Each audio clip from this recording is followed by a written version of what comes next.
Coucou tout le monde, j'espère que vous allez bien. Je vous retrouve aujourd'hui avec une petite carte de Noël.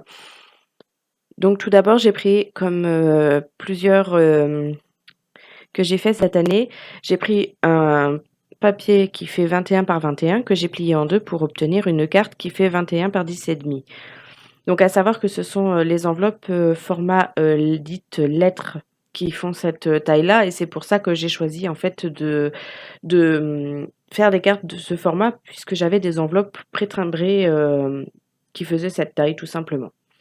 Et puis que je trouvais ça très original et c'est pour ça que ça m'a pas du tout dérangé. Donc tout d'abord je coupe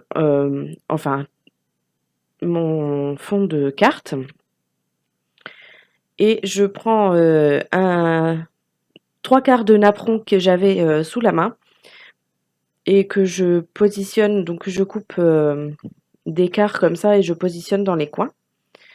Donc je vais ensuite prendre, alors ne faites pas ça, c'était une mauvaise idée, ne mettez pas du double face comme ça, surtout celui-ci de chez Action, de chez Cultura, pardon, parce qu'en fait il est méga épais et je me suis aperçue pas trop quand j'ai fait la carte en elle-même, mais entre le transport et tout ça par la poste, et ben en fait avec la photo de la personne qui l'a reçue, je me suis aperçue qu'on voyait énormément le double face et ça fait absolument moche.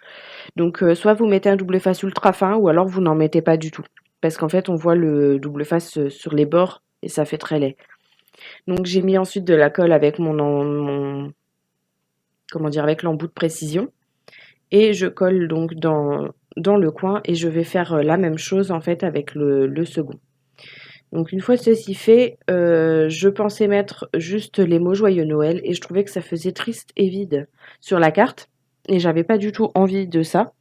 Donc finalement, j'ai changé d'avis et j'ai pris cette découpe qui vient de chez Saga Post Scrap du calendrier de l'Avent et qui représente un sapin avec écrit «Je vous souhaite un très joyeux Noël en famille», je crois, si je ne me trompe pas. Et je trouve que cette découpe se suffit à elle-même.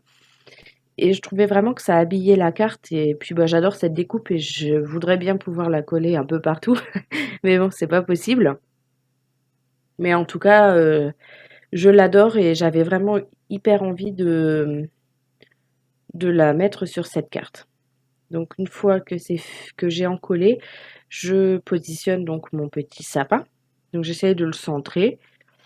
Et pour terminer, parce que je trouvais qu'il manquait quelque chose en fait à cette carte, je prends des demi-perles. Donc d'abord je vais coller mon fond sur ma base, hein, c'est mieux parce que sinon ça va être embêtant avec les demi-perles.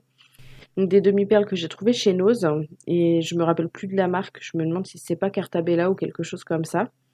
Et je les trouve très jolies. Il y a des dorés, des rouges et des blanches et ça allait tout à fait. Enfin, c'était dans un bac avec plein de choses de Noël, des tampons et tout ça.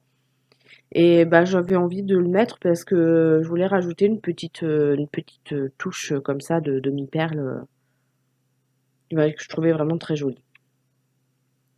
Donc, je réfléchis un petit peu comment je vais mettre mes demi-perles exactement. Et je pensais au départ les mettre un peu en coin comme ça. Et finalement, en fait, ça me plaisait pas du tout. Donc au final, je vais redéplacer ma perle que j'avais mise sur le côté en haut pour finalement mettre tout dans le vertical, quoi. Je trouvais ça bien plus joli finalement. Donc je mets une perle de chaque, je crois, si je ne me trompe pas, une blanche, une rouge et une dorée. Et je vous montre le résultat. J'espère que cette vidéo vous a plu et je vous dis à très bientôt pour une nouvelle vidéo.